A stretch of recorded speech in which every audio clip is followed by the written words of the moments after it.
The city exhaled a cold, gray breath that misted the window of the small apartment, clinging to the glass like a ghost of the November rain that had fallen all night. Inside, the world was a collection of worn, soft things: a threadbare couch with a permanent dip on one side, a rug whose pattern had faded into a gentle suggestion of color, and the quiet hum of a refrigerator that worked a little too hard for what little it held. Leo stood at the sink, his hands submerged in lukewarm water, staring at a single crack in a coffee mug like it was a map of his own life. His knuckles were scarred, the lines on his palms etched deep with the stories of drywall, busted pipes, and splintered wood. He was a man who fixed things for a living, but he couldn't fix the date on the calendar. Tomorrow, his daughter Mia would turn 8. And he had exactly $43.16 to his name. The number felt like a judgment, a quiet, humming failure that lived in the back of his throat. He had promised her a special day. He always did. Since his wife, Anna, had been taken from them by an illness that moved too fast and cost too much, promises to Mia were the only currency he had left that felt real. He promised to be there for every school play, even if it meant losing an afternoon's pay. He promised to read her 2 stories every night, even when his eyes burned with exhaustion. And he had promised her a real birthday cake, the kind from a bakery, with swirls of frosting and maybe even a sugar flower on top. A flicker of memory, sharp and sweet, surfaced. Anna, laughing in this very kitchen, flower on her cheek, holding a lopsided cupcake with a single candle. "It's not about perfect, Leo," she used to say. "It's about presence." He was present, but presence didn't pay the overdue notice tucked behind the magnet on the fridge. It didn't fill the gas tank of the truck that coughed every morning like it was trying to dislodge a bad memory. He closed his eyes, the scent of dish soap and the cold porcelain of the sink grounding him. He could do this. He had to. A small hardware store job this afternoon would cover the cake. Barely. He'd find a way.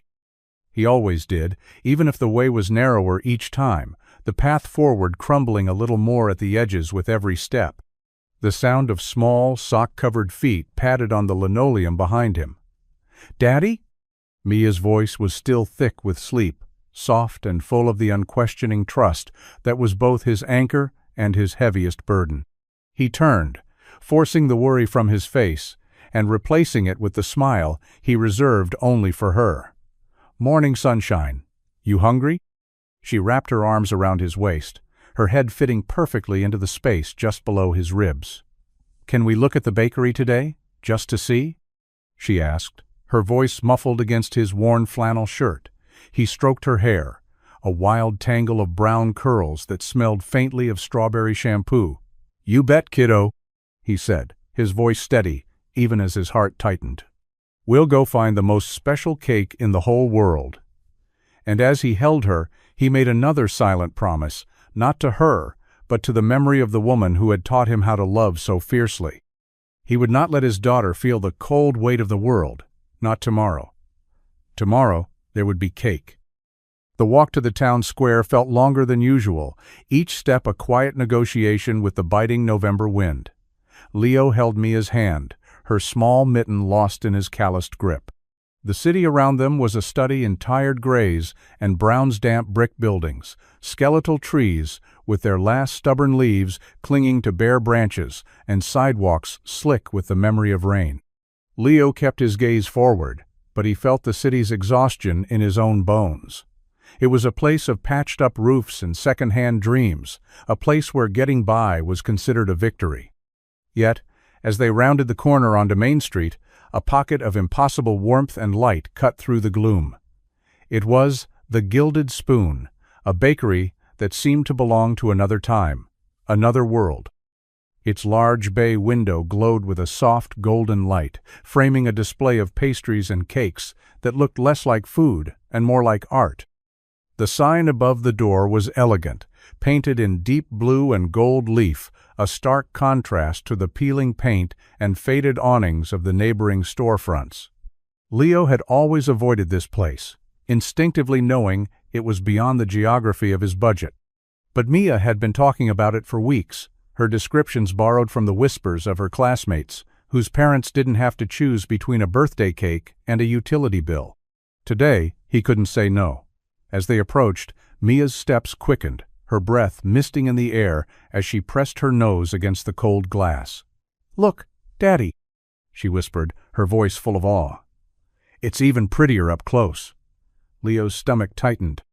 He could already feel the familiar weight of inadequacy settling on his shoulders, a cloak he wore so often it had begun to feel like his own skin.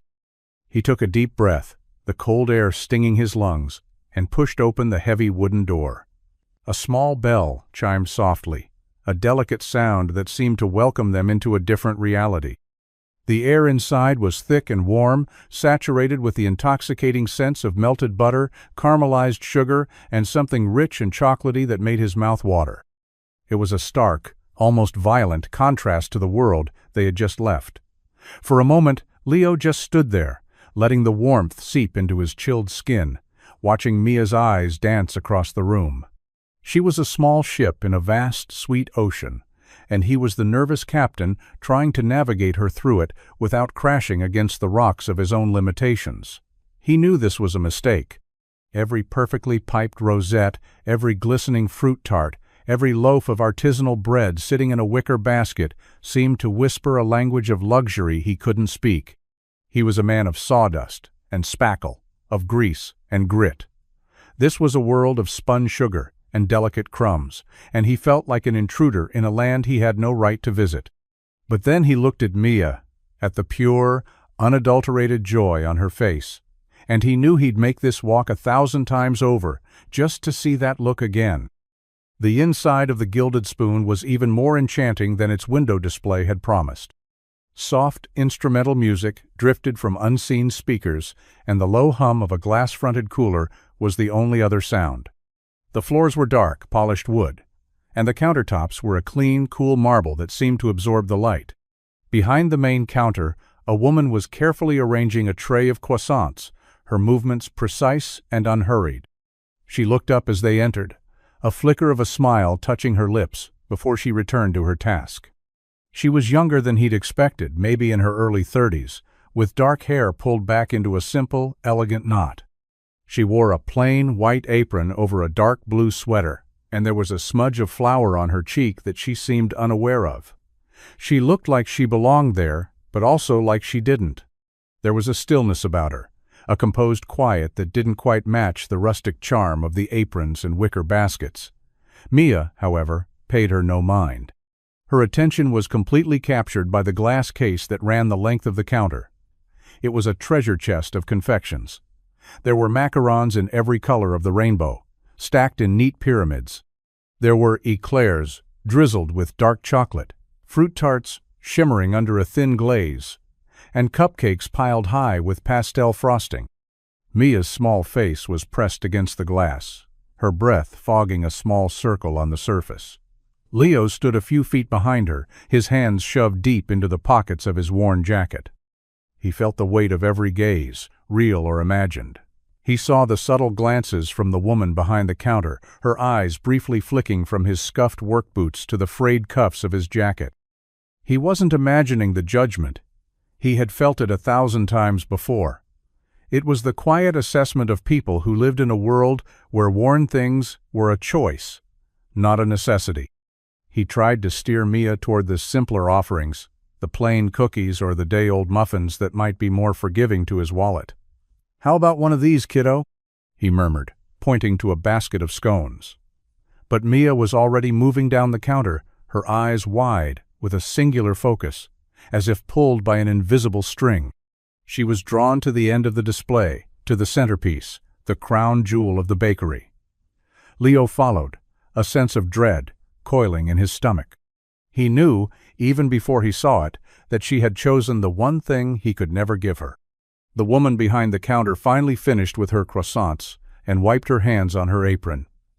"Can I help you find something?" she asked, her voice soft and even. Leo just shook his head slightly, his eyes fixed on his daughter, his heart bracing for the inevitable fall.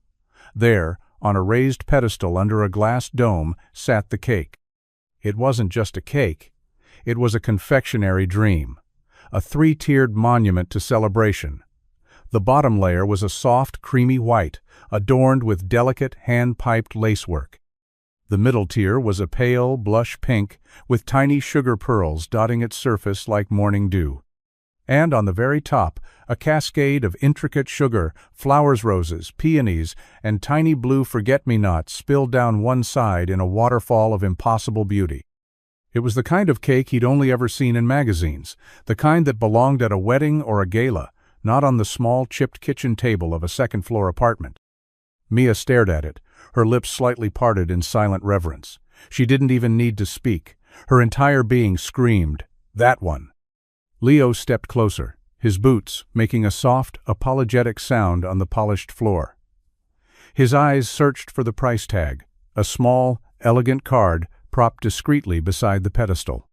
He leaned in, squinting at the fine, looping script. The numbers seemed to leap out at him, sharp and cruel. $125. A cold wave washed over him, starting in his gut and spreading outward until it reached the tips of his fingers. $125. It might as well have been $1 million. It was more than he had paid for their groceries for the entire month. It was the copay for Mia's last doctor's visit, the one he was still paying off in $10 increments. It was a universe away from the $43.16 currently folded in his wallet. He felt a flush of heat rise up his neck, a familiar shame that felt hot and suffocating. He wanted to grab Mia's hand and walk out, to escape the warm, sweet-smelling prison of his own inadequacy. But he was frozen, trapped by the look of pure, unblemished hope on his daughter's face. She turned to him, her eyes shining like newly minted coins. "Daddy?" she breathed, her voice a reverent whisper. "It's a princess cake." He swallowed hard, the words catching in his throat. He forced a smile, but he knew it didn't reach his eyes. He could feel the woman behind the counter, watching them, her gaze a quiet, heavy pressure. He didn't dare look at her. He couldn't bear to see the pity he was sure was in her eyes. The silence in the shop stretched, thick and cloying as the frosting on the cakes. The soft music seemed to fade, and all he could hear was the frantic, desperate thumping of his own heart. He had failed. It was that simple. He had brought his daughter to a place of dreams and was about to show her that some dreams were not for them. He knelt, bringing himself down to Mia's level, the rough denim of his jeans pressing against the cold, clean floor. He put his hands on her small shoulders, trying to ground himself in the solid reality of her. "It is a princess cake, sweetheart," he said, his voice a low, gentle rasp. "It's the most beautiful one I've ever seen." He saw the hope in... Her eyes ignite, and it felt like a fresh wound. "But," he began, and the word hung in the air between them, a small, sharp blade. "I think that one is for a very, very big party. Maybe a wedding. See how tall it is?" He tried to sound casual, reasonable, as if this were a simple matter of logistics and not a crushing defeat of the heart. Mia's face fell, the light in her eyes dimming almost instantly. She didn't pout or cry, which was somehow worse. She simply absorbed the disappointment, her small shoulders slumping as she looked back at the cake. "Oh," she said, the single syllable carrying the weight of 1,000 unspoken wishes. "But it has blue flowers, like the ones Mommy planted in the window box." The words were a gut punch, unexpected and precise. He had forgotten about the forget-me-nots, the tiny blue flowers Anna had loved so much. He closed his eyes for a fraction of a second, a wave of grief and failure washing over him. Of course Mia had noticed. She noticed everything. He ran a hand over his face, the stubble on his jaw, scratching his calloused palm. "I know, honey. How about we look at the cupcakes? We could get a whole box of them, all different colors." He was pleading, and he hated the sound of his own voice. Behind the counter, Juliana felt something clench in her chest. She had been watching the entire exchange, her hands still, her breath held. She had seen this tableau 100 times in her other, fancier establishments, the quiet tension of desire versus means. But this was different. It wasn't about a customer wanting a luxury they couldn't afford. It was about a father trying to shield his child from a world that measured worth in dollars and cents. She saw the way his shoulders, broad and strong from physical labor, seemed to curve inward as if to protect his daughter from the blow. She saw the raw, unguarded love in his eyes and the fierce, desperate pride that kept him from simply asking for help. It reminded her of something distant, a memory from her own childhood, of her grandfather, the one who had actually started this whole empire with a single bread oven and a dream. He used to say that a bakery wasn't about selling bread, it was about feeding souls. She hadn't thought about that in years. She had been so consumed by profit margins, brand expansion, and market share that she had forgotten the simple, elemental truth of what this place was supposed to be. This man, with his worn-out jacket and his heartbroken eyes, was reminding her. Juliana moved before she had fully formed the thought. She wiped her hands on her apron, a nervous, habitual gesture, and stepped out from behind the counter.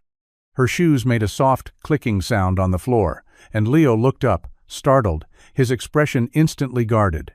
"Excuse me," she said, her voice softer than she intended. She didn't look at him, not directly. Instead, she fixed her gaze on the cake, a thoughtful, almost critical frown on her face. "You know," she began, tapping a finger on the glass dome as if she were inspecting it. "I was just about to take this one to the back." Leo's brow furrowed in confusion. "This is a display model we made for a photo shoot last week. It's been sitting out a little too long to sell at full price." She was lying. The cake was perfectly fresh, baked just this morning. The lie felt clumsy and foreign on her tongue, but she pushed forward, driven by an impulse she didn't fully understand. "We can't sell it, and it would be a shame to just throw it away." She finally chanced to look at him. His eyes were narrowed, a mixture of suspicion and a desperate, flickering hope that he was trying to extinguish. She had to make this believable. "My manager would be furious if he knew, but how about this? I can give it to you for, say, $20? Just to cover the cost of the ingredients, so it doesn't look like a total loss on the books. $20. Leo stared at her, his mind racing. It was still a stretch, but it was a possible stretch. It was the hardware job. It meant no gas for the truck until next week, and it meant dinner would be pasta with no sauce. But it was possible. Mia, who had been listening with wide, unblinking eyes, gasped softly. Her gaze shifted from Juliana to her father, her face a canvas of pure, unfiltered pleading.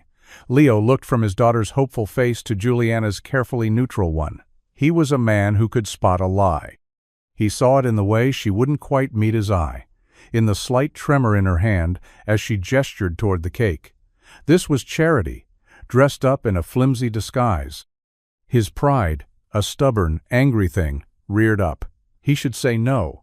He should thank her for the offer and walk out with his head held high. But then he looked at Mia again. He saw the sugar flowers reflected in her eyes, the ghost of her mother's memory attached to the tiny blue petals. And in that moment, he knew his pride was a luxury he couldn't afford. Not today. He reached into his pocket and pulled out his wallet. He unfolded the worn leather and counted out 2 crumpled $10 bills and a 5. He didn't have a 20, he had 25. He held it out to her. "Will this cover it?" he asked, his voice rough. The transaction felt heavy, laden with unspoken words. As Leo's rough, calloused fingers handed over the crumpled bills, they brushed against Juliana's smooth, manicured ones. The contrast was stark, a silent testament to the 2 different worlds colliding in this small, quiet moment.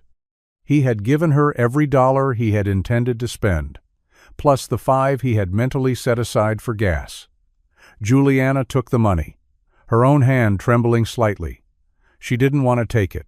She wanted to refuse, to tell him to keep it, but she knew that would shatter the fragile illusion she had created. It would turn her act of kindness into an act of pity, and she could see in his eyes that his dignity was the last thing he had left to protect. "Yes," she said, her voice a little too quiet. "This is perfect. Thank you." She turned away quickly, moving to the register and punching in the numbers with a deliberate, focused slowness. She needed a moment to compose herself. The weight of his sacrifice, so small and yet so immense, settled in her chest. She had executives who argued over seven-figure bonuses, friends who thought nothing of dropping thousands of dollars on a single bottle of wine. And this man had just given her his last $25 for a cake, not for himself, but for the light in his daughter's eyes. The cash drawer slid open with a soft electronic chime. She placed the bills inside and printed a receipt, folding it neatly before handing it to him. He took it and tucked it into his empty wallet without looking at it. Meanwhile, Mia was practically vibrating with excitement. She bounced on the balls of her feet, her eyes fixed on the magnificent cake as Juliana carefully lifted the glass dome and prepared to box it up. The box itself was a work of art, sturdy and white, with the bakery's gold logo embossed on top. "Can I carry it?" Mia asked, her voice filled with a hopeful reverence. Leo managed a small smile. "I think this one's a two-person job, kiddo. But you can be in charge of making sure I don't drop it." Juliana secured the lid and handed the heavy box to Leo. "Happy birthday to your daughter," she said. And for the first time, she met his gaze directly. Her eyes were dark and deep, and in them he saw something that wasn't pity. It was something closer to respect, or maybe even envy. He just nodded, unable to find the right words. "Thank you," he said again, the words feeling inadequate for the weight of what had just happened. He took Mia's hand, and together they walked toward the door, carrying their prize. The small bell chimed their departure, the sound echoing in the now quiet shop. Juliana stood frozen behind the counter, watching them go until the door swung shut, leaving her alone with the lingering scent of sugar and the profound, aching feeling of a life she had never known. As Leo and Mia stepped back out into the cold, the grayness of the world seemed less oppressive. The wind still bit at their cheeks, but the weight of the cake box in Leo's arms was a warm, solid presence, a tangible piece of joy. Mia skipped beside him, her small hand once again tucked into his, her chatter a bright, bubbling stream that flowed around him. "We have to show Mrs. Gable next door, and we have to hide it so it's a surprise for tomorrow morning. Can we eat it for breakfast, Daddy? Just one tiny slice?" Leo found himself smiling, a real smile this time, one that crinkled the corners of his eyes. "We'll see, kiddo. We'll see." The shame he had felt inside the bakery had not vanished entirely, but it had receded, pushed back by the sheer force of his daughter's happiness. He knew he had accepted a handout, a kind lie, from a stranger. But as he looked down at Mia, who was now carefully inspecting the gold logo on the box, as if it were a royal crest, he knew he would make the same choice again. His pride was a small price to pay for her joy. Back in the bakery, Juliana remained motionless, her hand resting on the cool marble of the counter. The warmth of their presence lingered in the air, a stark contrast to the sudden, echoing silence. The shop, which moments ago had felt like a sanctuary of sweetness and light, now felt cavernous and empty. She walked slowly to the front window, peering through the elegant script of the store's name. She watched as the man and his daughter made their way down the street, the large white box held carefully between them. She saw him shift his grip to shield the box from a gust of wind, his body instinctively curving around it, protecting her. A deep, unfamiliar ache settled in Juliana's chest. She had everything. A portfolio of successful businesses, a penthouse apartment with a view that could make a person dizzy, a life curated to perfection. She had teams of people to manage every detail, from her investments to her wardrobe. Her life was a fortress of wealth and efficiency. But she couldn't remember the last time she had felt the simple, unvarnished joy she had just witnessed in that little girl's eyes. She couldn't remember the last time someone had looked at her with the fierce, protective love she had seen in that man's gaze. Her relationships were transactional, her friendships strategic. People wanted things from her: her money, her influence, her name. No one had ever wanted just her. She reached into her pocket and pulled out a small, folded card, the original price tag for the cake. $125. She stared at the number, then slowly, deliberately, She tore it into tiny pieces and let them fall into the trash can behind the counter. It was just a number. It meant nothing. What had happened in her shop today, the quiet exchange of dignity for joy, felt more valuable than anything she had ever owned. The following morning, the apartment was filled with a light that had nothing to do with the sun, which was still hiding behind a thick blanket of clouds. The glow came from the 8 small candles flickering on top of the magnificent cake, which sat in the center of their small kitchen table like a visiting queen.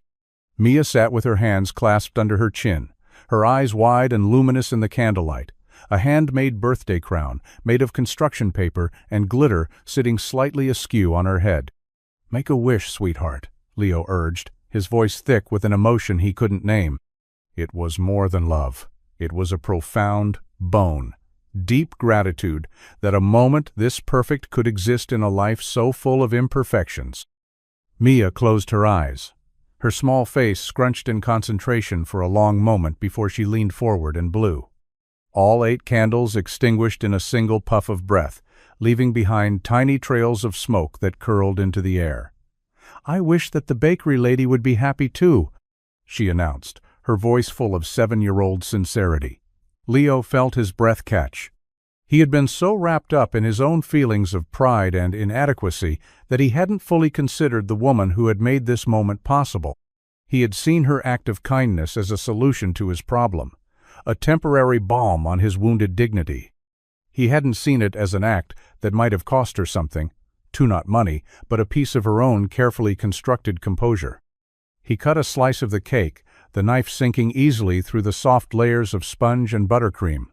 The inside was a delicate swirl of vanilla and raspberry, and it smelled divine.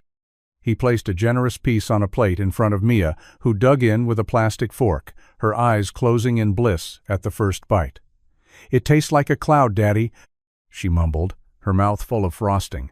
Leo took a small bite himself, and she was right.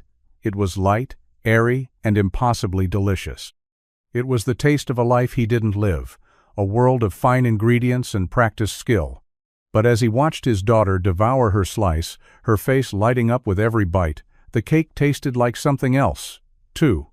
It tasted like hope. It tasted like the unexpected kindness of a stranger, a moment of grace in a world that rarely offered it. And he found himself thinking of the woman in the bakery, wondering what her life was like, what sorrows or secrets she kept hidden behind that quiet, composed smile. He wondered if she knew that her simple, dishonest act of kindness had given them more than just a cake.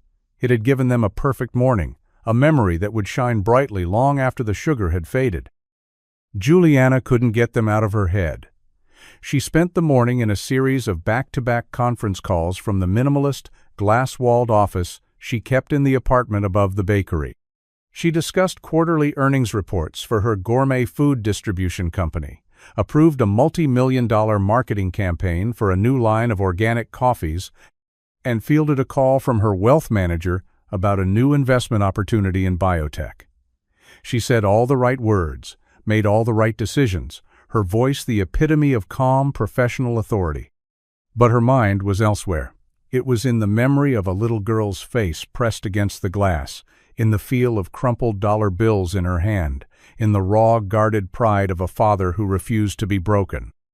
After the calls, she found herself wandering down into the bakery. Her staff, a small team of bakers and counter help, moved around her with a practiced, deferential respect. They knew her as Ms. Vance, the quiet, exacting owner who sometimes came in to consult on new recipes, but mostly managed things from a distance. They didn't know that her full name was Juliana Vance Ashworth, and that the Gilded Spoon was just one small, sentimental piece of a vast culinary empire she had inherited. It had been her grandfather's first shop, and she had kept it exactly as he had left it, a small, tangible connection to the only person in her family who had ever felt real. She stood behind the counter, staring out the front window, half hoping, half fearing she might see them walk by again. She felt a strange, restless energy, a dissatisfaction with the pristine, orderly world she had built for herself. The encounter yesterday had cracked something open in her, a hairline fracture in the facade of her own contentment. It had reminded her of a truth she had long forgotten, that the most valuable things in life were not the ones you could buy. She remembered the faded logo on the man's Chiquita simple circle with the words, Leo's Handyman Services, and a phone number. It had been stitched, not printed, the threads slightly frayed at the edges. On a sudden impulse, she walked back upstairs to her office, her heart beating a little faster. She sat at her sleek, empty desk and typed the business name into her computer's search bar. There was no website, no social media presence. Just a single listing in an online directory with a phone number and a one-line description, no job too small, honest work, fair prices, honest work. The words resonated with her. She picked up her phone, her thumb hovering over the numbers. What was she doing? What would she even say? It was crazy. It was impulsive. It was a breach of the unspoken contract of their brief, anonymous encounter. But she couldn't shake the feeling that this was something she was supposed to do. She dialed the number before she could talk herself out of it. Leo was on a ladder, patching a section of drywall in a cramped bathroom, when his phone buzzed in his pocket. He ignored it at first. He was trying to finish the job quickly. The homeowner had promised him a cash bonus if he was done by noon, and that cash was already mentally allocated to the electric bill. But the phone buzzed again, persistent. With a sigh, he climbed down, wiped his dusty hands on his jeans, and pulled it out. Unknown number. He almost let it go to voicemail, but some instinct made him answer. Leo, speaking. Hi, is this Leo's Handyman Services? The voice was soft, melodic, and strangely familiar. It took him a second to place it, and when he did, his stomach did a slow, complicated flip. It was her, the bakery lady. Yes, this is him, he said, his own voice sounding a little rougher than usual. How can I help you? This might sound strange, she began, and he could hear a nervous hesitation in her tone. I own the bakery, the Gilded Spoon, and we have a loose floorboard near the back entrance. It's become a bit of a hazard. I was wondering if you might have time to take a look at it. A loose floorboard. Leo frowned, leaning against the wall. He knew for a fact that the floors in that bakery were solid, old-growth oak, the kind that didn't just come loose. He was a good handyman, but he was an even better judge of character and situations. Something about this felt off, too coincidental. I'm on a job right now, he said, keeping his tone professional, guarded. I could probably stop by late this afternoon, after I'm done. That would be wonderful, she said, a clear note of relief in her voice. We close at 6, so the shop will be empty. It might be easier for you to work then. He agreed. They set a time, and the call ended. Leo stood there for a long moment, the phone still in his hand, 100 questions swirling in his mind. Why would she call him? There were a dozen other, bigger, more established contracting companies in town. Why choose the guy with the frayed jacket and the $25 for a cake? He felt a prickle of his old pride. Was this another form of charity? A way to give him work? To slip him money under the guise of a repair job? The thought soured the gratitude he had been feeling. He didn't want her pity. He didn't want to be her project. He almost called back to cancel, to tell her to find someone else. But then he remembered the look in her eyes when she'd taken his money. It hadn't been pity. It had been something else, something he couldn't quite decipher. And despite his better judgment, despite the warning bells going off in his head, he was curious. He wanted to know what it was. So, he put the phone back in his pocket, climbed back up the ladder, and finished the job, working with a renewed, almost desperate focus. The bakery was a different place after dark. The warm, golden glow that spilled onto the street during the day was gone, replaced by the soft, functional light of a few overhead lamps. The sweet smells of the day had faded, leaving behind the clean, yeasty scent of cooling bread and scrubbed floors. When Leo knocked on the back door at precisely 6:30, she opened it immediately, as if she had been waiting right there. She had changed out of her apron and sweater, and was now wearing a simple, dark-colored dress that looked both elegant and understated.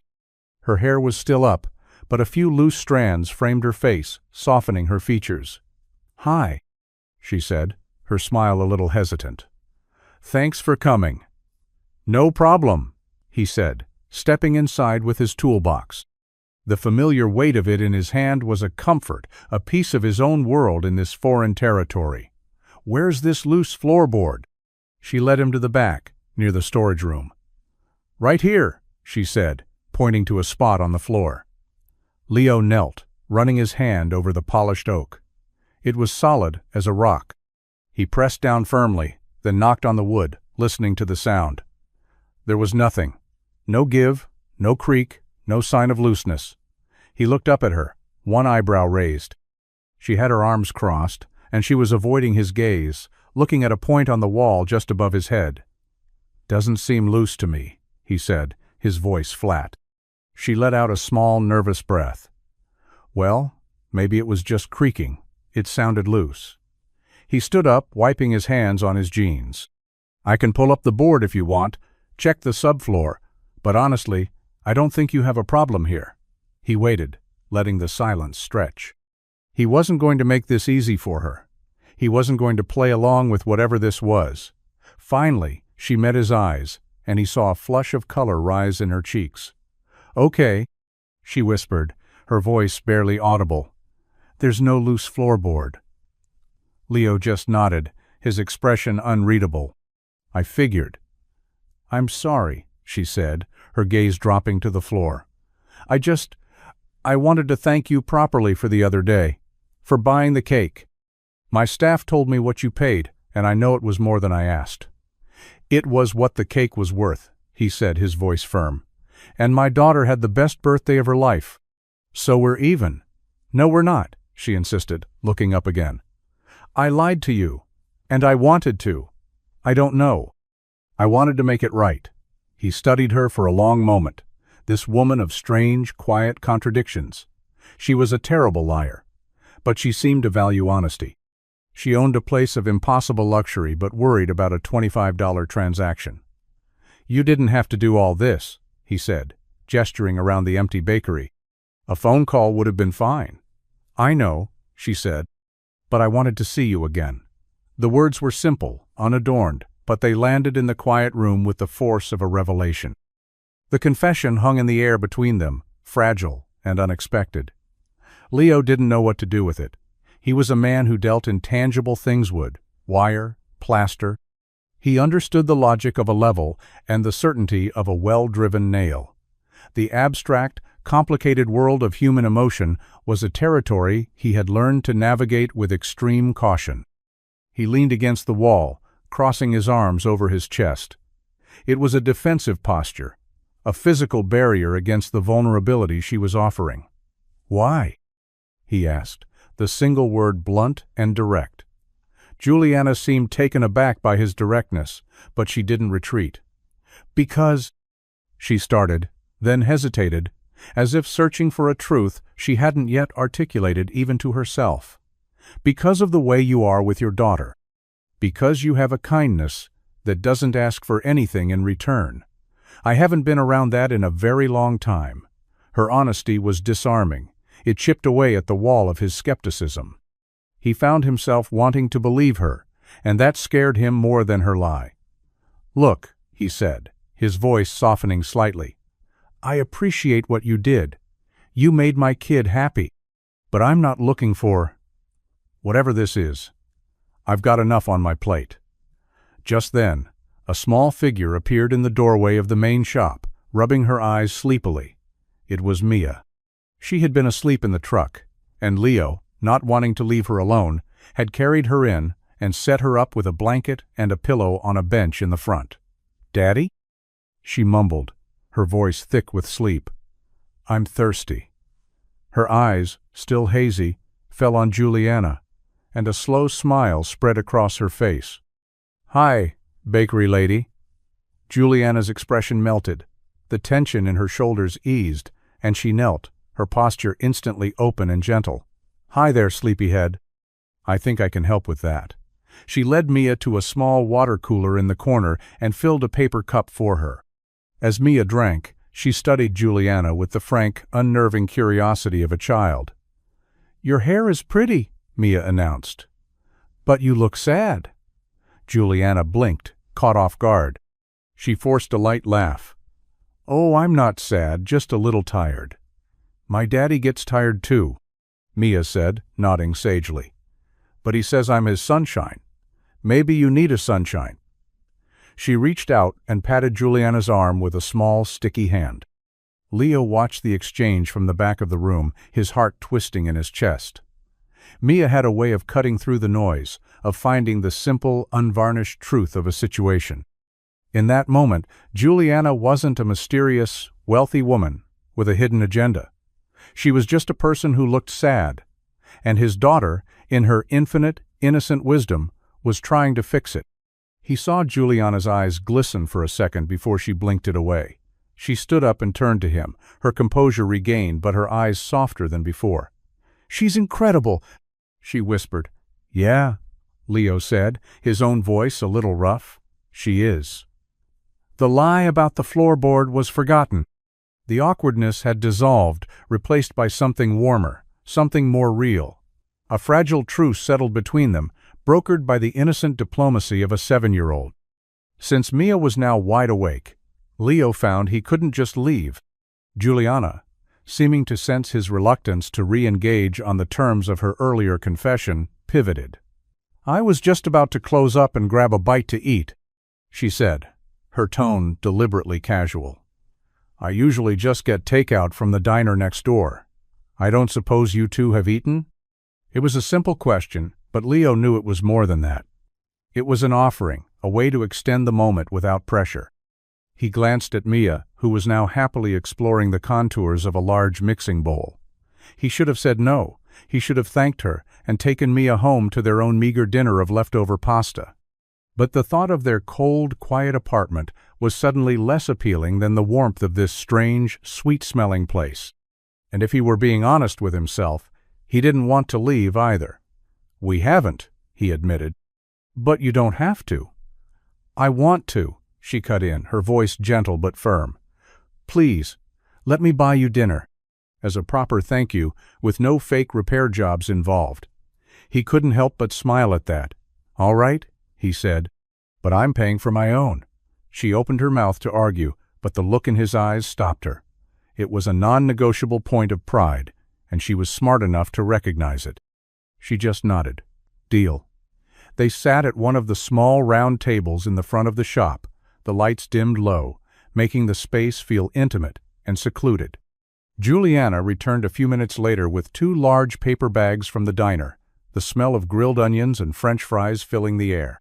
The food was simple burgers, fries, and a milkshake for Mia that she insisted on sharing.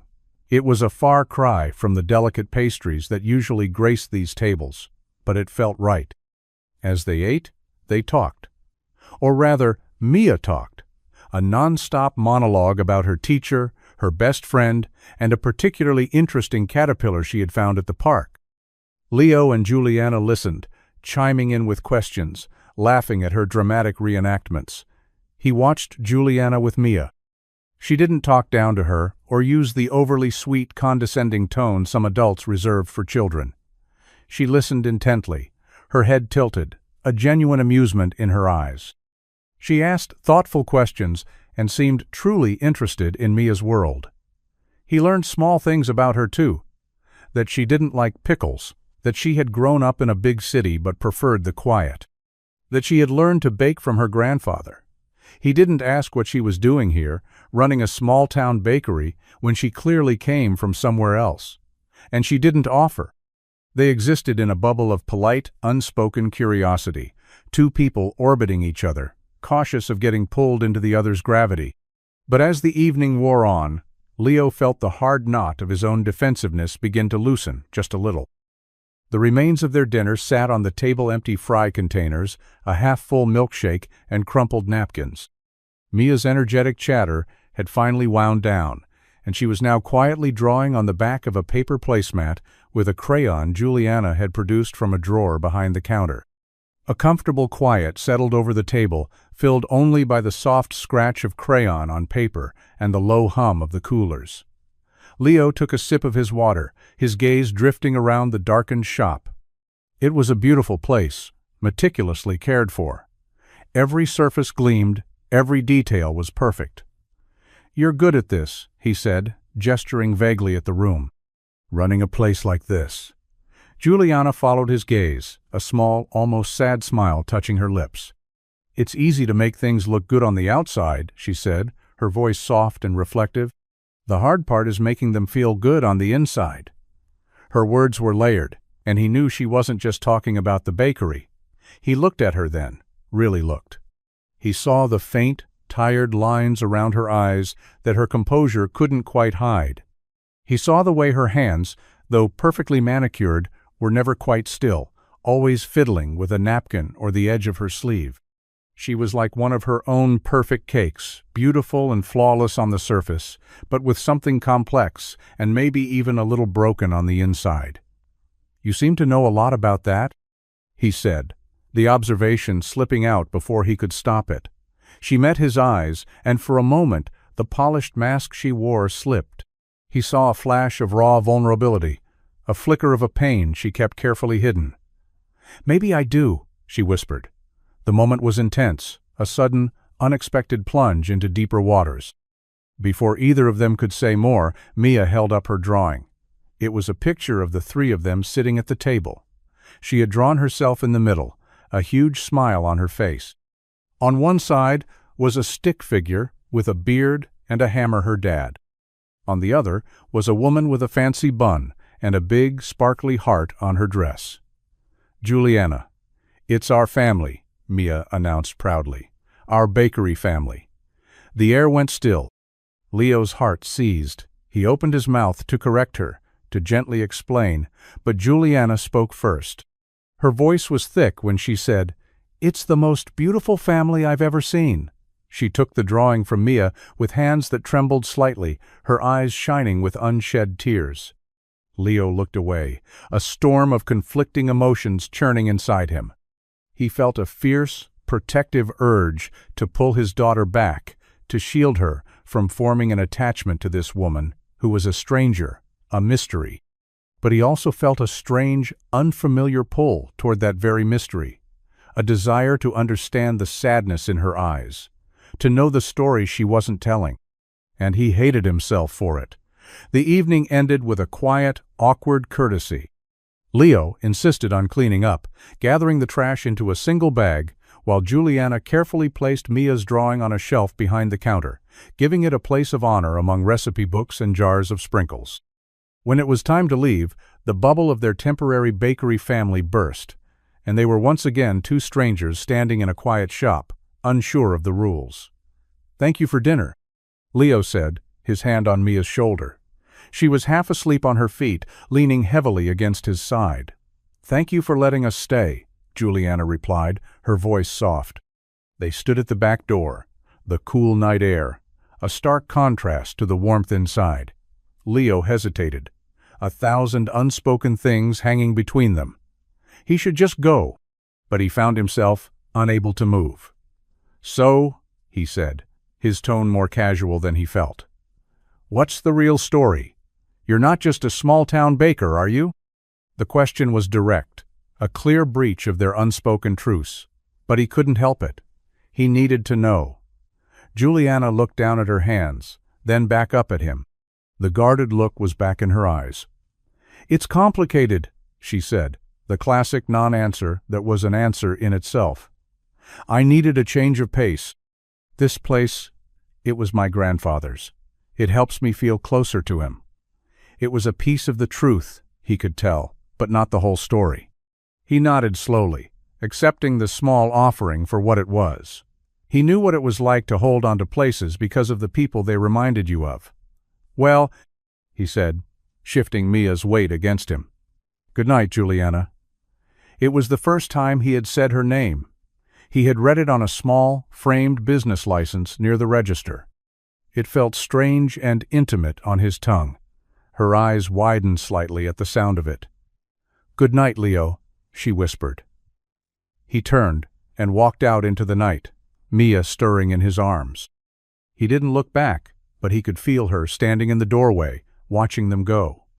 As he drove home through the sleeping town, the silence in the truck was different. It wasn't empty anymore. It was filled with the scent of fries, the memory of laughter, and the lingering, unanswered question of who Juliana really was. And a small, treacherous part of him knew, with a certainty that both thrilled and terrified him, that he was going to see her again.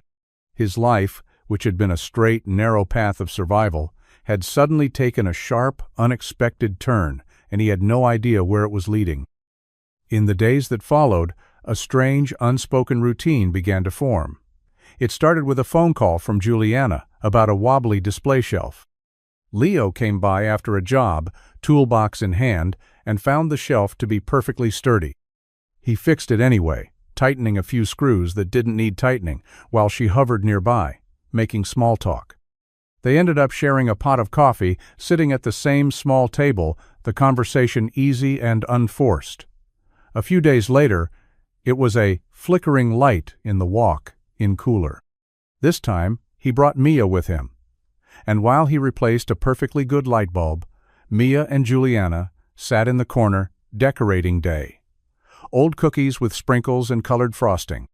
Leo found himself staying longer than the job required, drawn in by the easy laughter and the comfortable quiet that settled between them.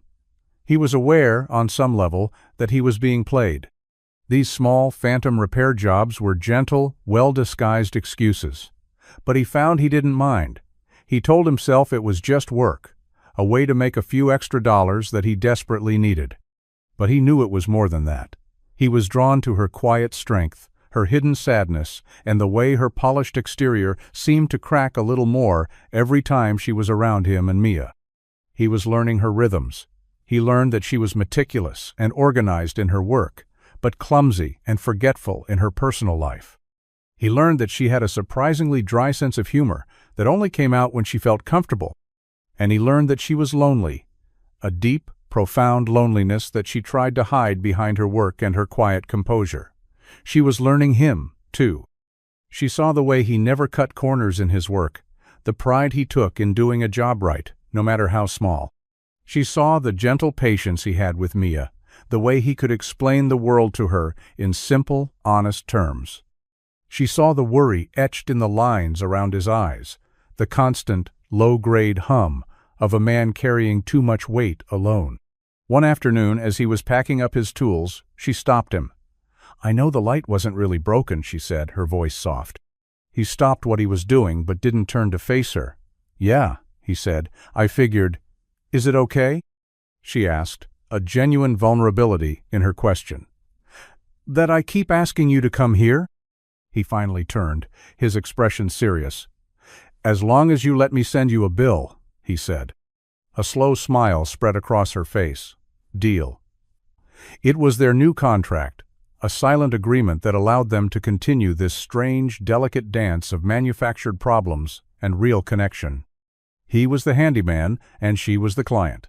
It was a simple, safe framework that allowed them to be near each other without having to name what was really happening between them. Juliana started to find other ways to be in their orbit, small, anonymous gestures of kindness that she hoped he wouldn't trace back to her. One cold afternoon, Leo and Mia were at the public library, a weekly ritual that was both for Mia's love of books and for the library's free, reliable heating. Leo was helping Mia find a book on dinosaurs when he noticed a flyer on the community board. It was for a small business support grant, a new local initiative offering one-time grants to independent tradespeople in the area. The application was simple, just a name, a number, and a brief description of your business.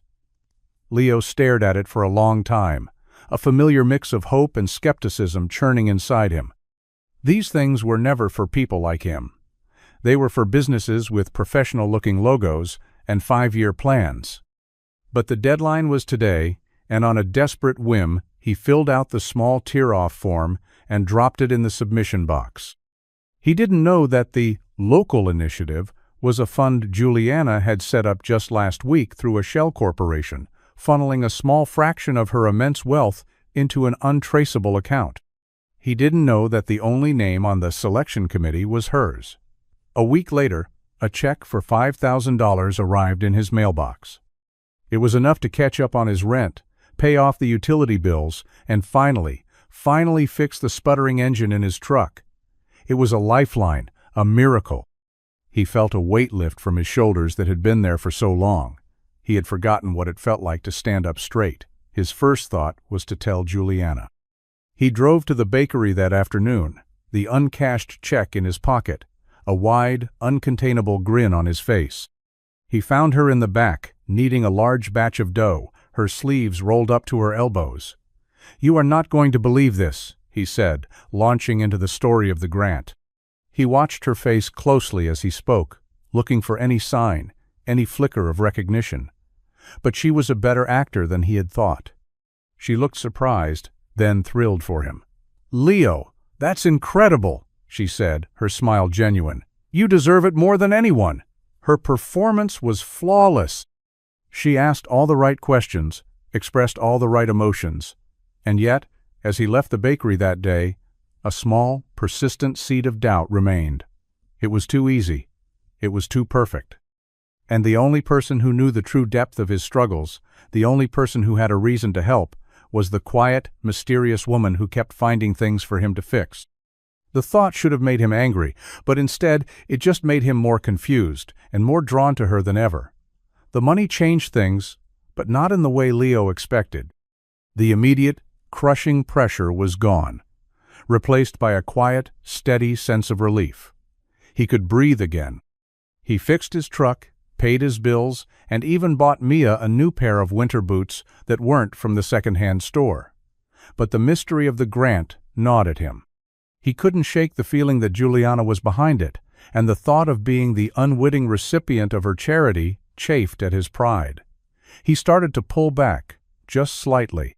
He stopped by the bakery less often, using the excuse of being busy with new jobs that, ironically, the grant money had now given him the freedom to take on. When she called about a leaky faucet in the staff bathroom, he sent his apologies and recommended another plumber. He was trying to re-establish a boundary, to prove to himself and to her that he didn't need her help.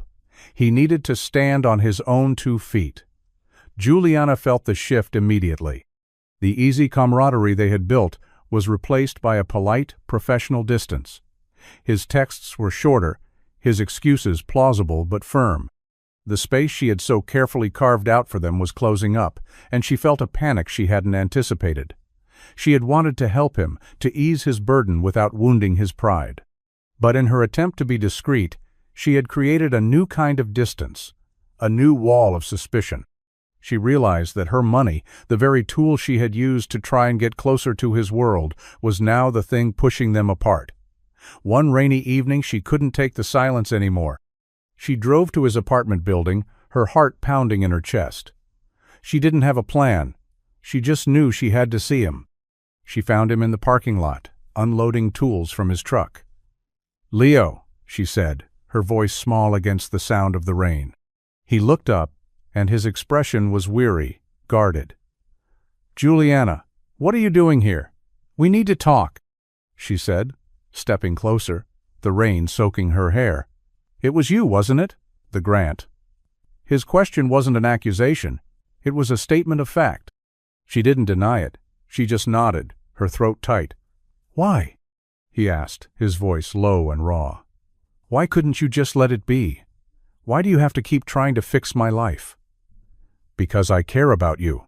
She burst out, the words raw and unpremeditated. "Because I see you struggling, and I have the ability to help, and it kills me to just stand by and do nothing. Is that so wrong?" He stared at her, the rain dripping from his face. "It is when you lie about it," he said quietly. "It is when you make me feel like a project. My life might not be much, Juliana, but it's mine. I don't need a wealthy benefactor pulling strings from the shadows." His words were a direct hit, and she flinched as if struck. "That's not what this is," she whispered. "Then what is it?" he demanded, his voice rising with a frustration he could no longer contain. "What do you want from me?" She looked at him, her own eyes filling with tears that mixed with the rain. "I don't know," she said, her voice breaking. "I just know I don't want to lose this. I don't want to lose you." The truth, raw and messy, lay between them in the rain-slicked parking lot. Leo's anger, which had been a hot, protective shield, began to cool, replaced by the cold, heavy weight of her confession. He had wanted the truth, and now that he had it, he didn't know what to do with it. He looked at her, really looked at her, and saw not a powerful, manipulative benefactor, but a woman who looked lost, her carefully constructed composure washed away by the rain and her own tears. He saw the same loneliness he had glimpsed in the bakery, the same sadness his daughter had pointed out with innocent clarity. He let out a long, slow breath, the air misting in front of him. "You can't fix people, Juliana," he said, his voice softer now, weary. "I know," she whispered, wiping her eyes with the back of her hand. "I'm not trying to fix you, Leo. I think I was trying to fix myself." He didn't understand what she meant, not fully, but he understood the feeling. He had spent years trying to patch the holes in his own life, trying to build a stable world for Mia out of the wreckage of his grief. He knew what it was like to feel broken. "Come on," he said, his voice gruff. "You're getting soaked. Let's go inside." He led her up the rickety stairs to his apartment, the sound of their wet shoes echoing in the quiet hallway. The apartment, when they entered, was small and cluttered, but it was warm. Mia was asleep on the couch, a book open on her chest, her face peaceful in the dim light of a single lamp. Juliana stood hesitantly in the entryway, dripping onto the worn welcome mat, looking completely out of place, and yet, somehow, like she was exactly where she was supposed to be. Leo grabbed a towel from the bathroom and handed it to her. "Here." She took it, her fingers brushing his. The small, accidental touch was electric, a jolt of awareness in the quiet room. She dried her hair, her movements slow and uncertain. "I'm sorry I pushed you away," he said, breaking the silence. "I'm not good at accepting help, and I'm not good at giving it," she replied with a wry, self-deprecating smile. "Apparently." He gestured to the lumpy armchair in the corner. "Sit. I'll make you some tea." As he moved around the small kitchen, filling the kettle, he felt the tension in his own shoulders begin to ease. The anger was gone, replaced by a fragile, tentative curiosity. He didn't trust her, not yet, but he was starting to understand her. And as he handed her a steaming mug of tea, their eyes met over the rim, and a new, unspoken agreement was formed. No more lies, no more games, just this. Just two people in a quiet room, trying to figure out how to navigate the messy, complicated space between them. The local newspaper story was supposed to be a feel-good piece. "The Gilded Spoon, a Taste of Community," the headline read. It was a fluffy, celebratory article about the beloved local bakery and its contributions to the town, including the recently established Small Business Support Grant. The reporter, a young, ambitious journalist named Sarah Jenkins, had done her homework. She had interviewed happy customers, the grateful recipient of the grant, who wished to remain anonymous but everyone in town knew it was Leo, and the charming, unassuming owner, Juliana Vance. The article was a love letter to the small-town spirit, but Sarah Jenkins had a nagging feeling. Juliana Vance was too polished, too poised for a small-town baker. The grant fund, though registered locally, had an air of corporate sophistication about it. So she kept digging. It didn't take her long. A few cross-reference databases, a search of corporate ownership records, and the truth unspooled. Vance was a carefully chosen piece of her full name. The Gilded Spoon wasn't a standalone shop. It was the sentimental cornerstone of Ashworth Culinary Enterprises, a multi-billion-dollar global corporation. And Juliana Vance Ashworth wasn't just a baker. She was the CEO, a titan of industry who had been featured in Forbes and Fortune, a woman who had mysteriously dropped off the public radar 6 months ago. The follow-up story ran 2 days later, not in the local paper, but on a national newswire. Billionaire heiress hiding in plain sight? CEO Juliana Vance Ashworth's secret life as a small-town baker. The story exploded. It had all the elements of a perfect media narrative, A mysterious, powerful woman, a charming, unsuspecting town, and the hint of a romance with a rugged blue-collar handyman. The article included a candid photo someone had snapped of Leo leaving the bakery one afternoon, a smile on his face. Another photo, taken through the window, showed Juliana and Mia decorating cookies together. Leo found out when his phone started buzzing incessantly with calls from numbers he didn't recognize. He was at a job site, installing a new kitchen sink, when he saw the headline on a news alert. He felt the floor drop out from under him. Billionaire. CEO. It wasn't just that she was wealthy. It was the scale of it. The sheer, unimaginable chasm between their two worlds. Every interaction, every kind gesture, every broken fixture was instantly recontextualized. It wasn't just a woman helping a man. It was a queen descending from her castle to play with the peasants. The shame he had felt over the cake was nothing compared to the hot, searing humiliation that washed over him now. He felt like a fool, a pawn in a game he didn't even know he was playing. He had been her pet project, her small-town diversion, and the whole world was now watching. The aftermath was immediate and overwhelming. The small, quiet town of Harmony Creek became the unwilling set of a media circus. Satellite vans with large antennas parked on Main Street, their cables snaking across the sidewalks. Reporters with microphones and cameras staked out the bakery, Leo's apartment building, and even Mia's school. They were relentless, shouting questions, sticking cameras in his face, turning his life into a spectacle. "Leo, what's your relationship with Ms. Ashworth? Did you know she was a billionaire? How does it feel to be the secret lover of one of the world's most powerful women?" He ignored them, his jaw set, his eyes fixed straight ahead. He built a wall of silence around himself, but it was a flimsy defense against the onslaught. His clients started canceling jobs, not wanting to be part of the circus. The other parents at Mia's school looked at him with a mixture of pity and morbid curiosity. He was no longer Leo, the handyman.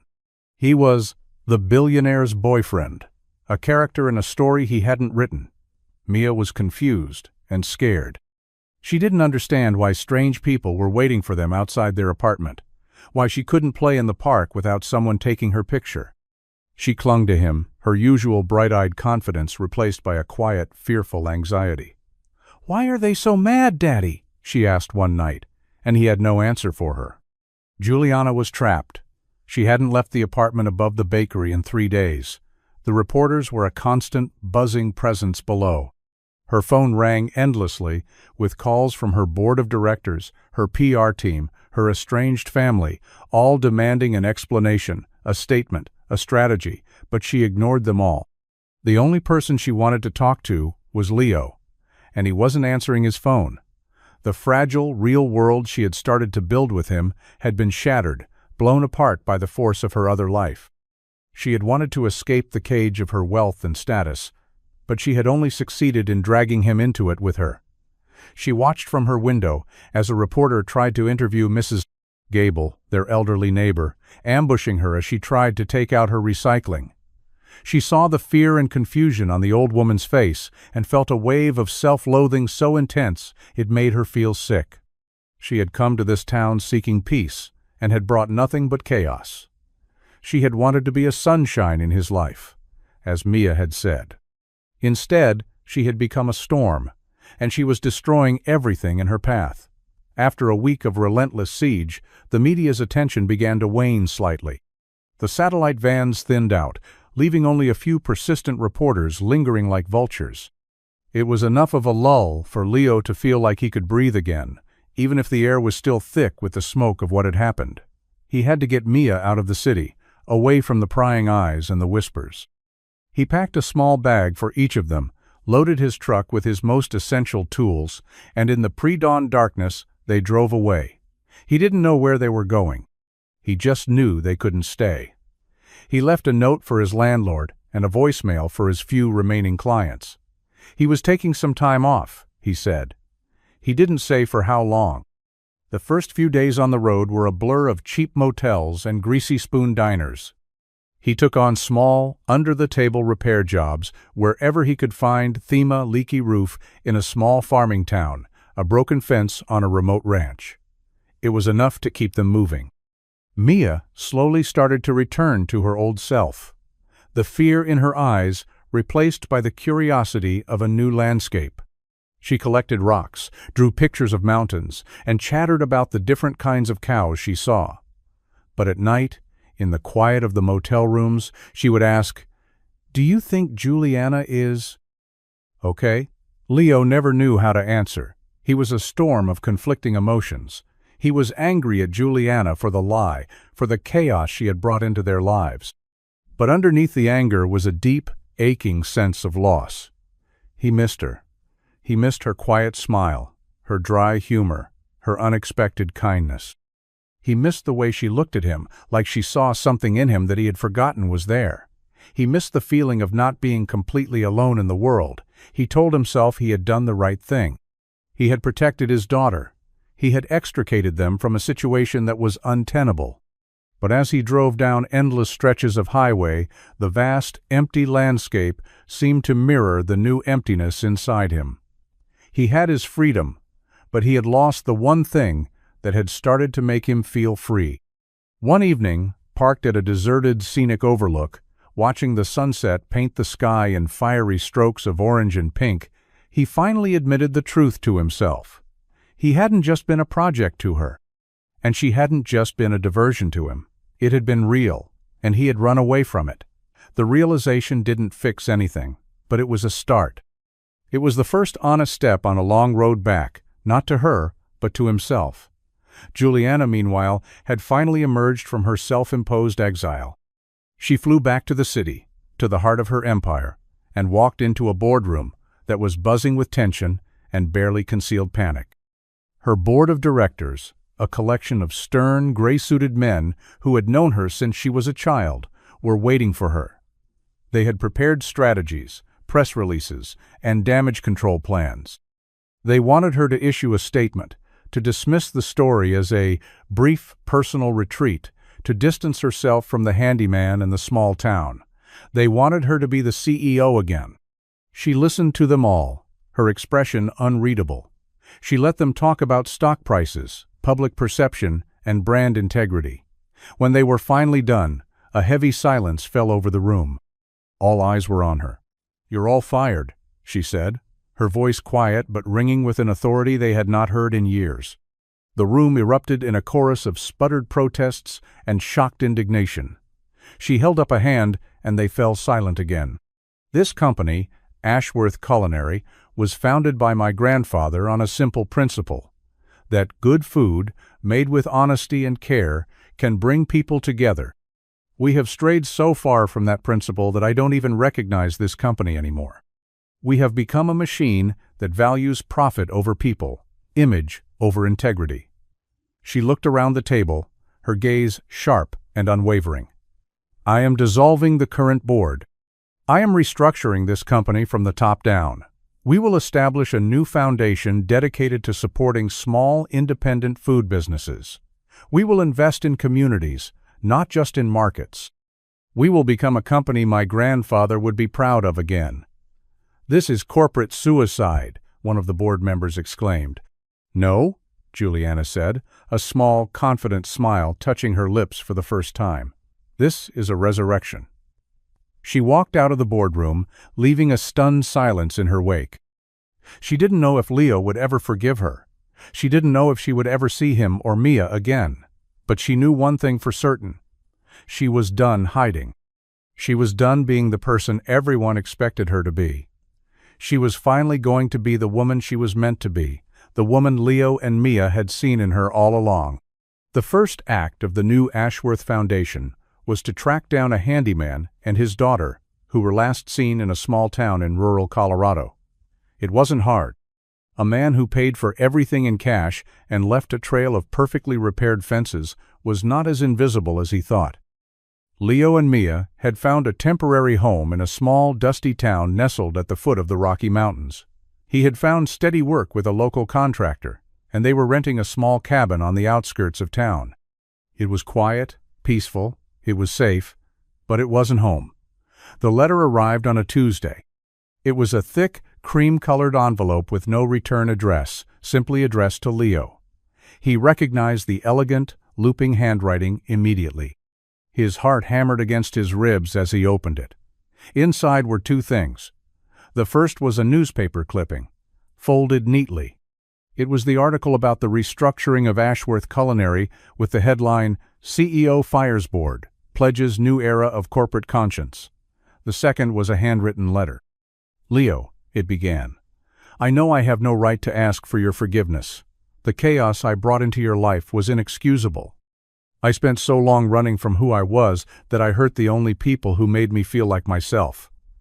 I can't take back the pain I caused, but I can try to build something better from the wreckage. I've changed things.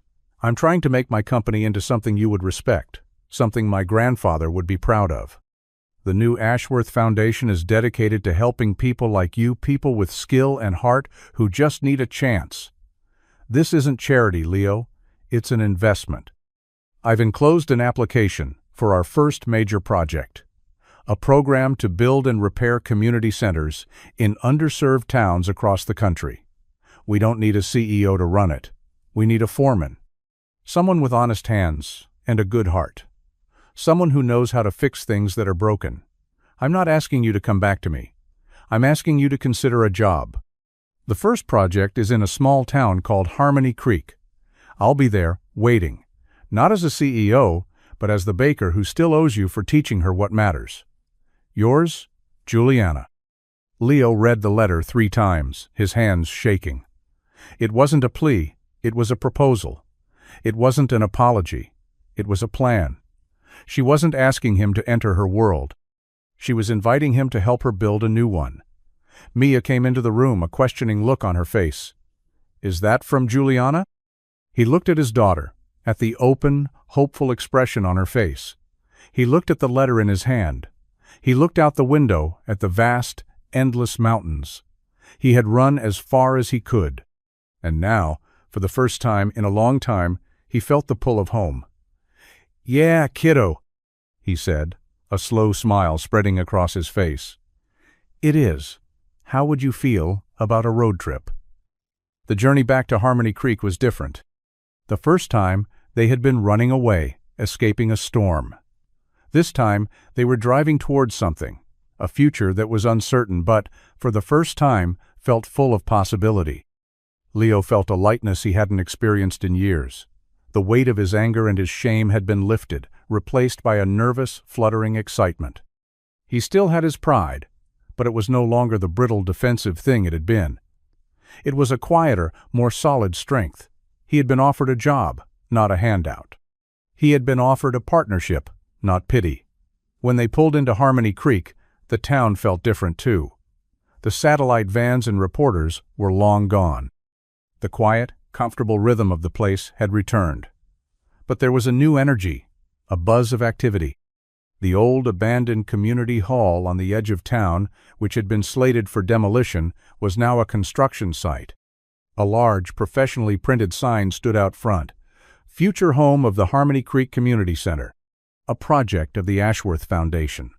Leo parked his truck and walked toward the site, Mia trailing excitedly behind him. He saw a crew of workers unloading lumber, the sound of saws and hammers filling the air. And in the middle of it all, wearing a hard hat and a pair of dusty work boots, was Juliana. She was talking to a contractor, pointing at a set of blueprints, her expression focused and determined. She looked different. The sadness in her eyes was gone, replaced by a fiery, passionate light. She wasn't the lonely heiress or the small-town baker anymore. She was a woman who had found her purpose. She looked up and saw him, and her face broke into a smile so radiant it seemed to outshine the sun. She walked toward him, closing the distance between them without hesitation. "You came," she said, her voice full of a relief so profound it was almost tangible. "You offered me a job," he said, his own smile mirroring hers. "I'm a man who knows a good offer when he sees one." They stood there for a moment, the noise of the construction site fading into the background. There were no apologies needed, no explanations required. Everything that needed to be said was in their eyes. Mia ran forward and threw her arms around Juliana's legs. "Are you going to be our bakery family again?" she asked. Juliana knelt and hugged her tight. "I think," she said, her eyes meeting Leo's over Mia's head. "We're going to build a whole new kind of family." And, as Leo looked at the two of them, his daughter, and the woman who had turned his world upside down and then set it right again, he knew he was finally, truly home. The past was a part of their story, but it was no longer the whole story. The future was an unwritten page, a blueprint waiting to be built, and for the first time, he was ready to pick up his tools and get to work. The Harmony Creek Community Center rose from the ground with a speed and efficiency that was a testament to both Juliana's resources and Leo's skill. He was a natural foreman, a quiet, respected leader who earned the loyalty of his crew not by shouting orders, but by working alongside them, his hands as dusty as theirs. He knew the intricacies of every joint, the strength of every beam. He was building something that was meant to last, and the work settled a deep peace in his soul. Juliana was there every day, not as a distant benefactor, but as a true partner. She traded her designer dresses for jeans and work boots, her board meetings for site inspections. She learned how to read blueprints, how to order supplies, how to navigate the complex world of permits and zoning laws. She was sharp, intelligent, and a surprisingly quick study. She and Leo found a new rhythm, a partnership built on mutual respect and a shared goal. Their days were filled with the easy camaraderie of people working toward a common purpose. Their evenings were quiet, spent at Leo's small apartment, which no longer felt so small. They would cook dinner together, Juliana's culinary skills slowly but surely improving under Leo's patient tutelage. They would help Mia with her homework, read her stories, and tuck her into bed. They were building a life, one simple, ordinary day at a time. The town watched, not with the morbid curiosity of before, but with a quiet, approving respect.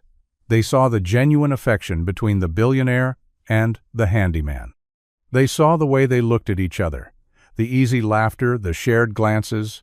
They saw the love that had taken root in the most unlikely of circumstances.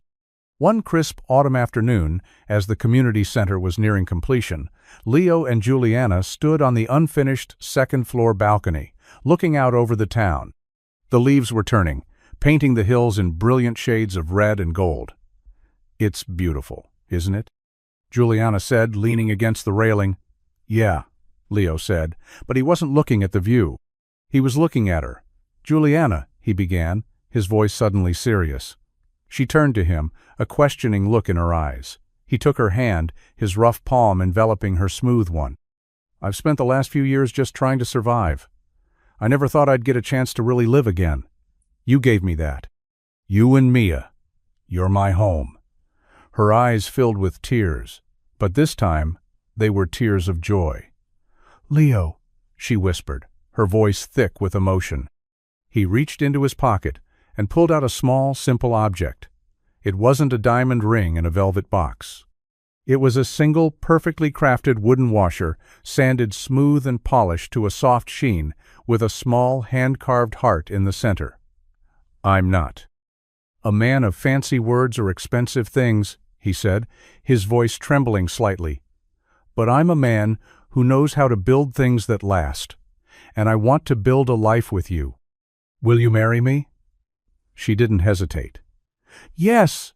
she cried, laughing through her tears. "Yes, 1,000 times, yes." He slipped the wooden ring onto her finger, and it was a perfect fit. It was a promise, not of wealth or luxury, but of something far more valuable. A future built by hand, with love and honesty, one solid, beautiful piece at a time.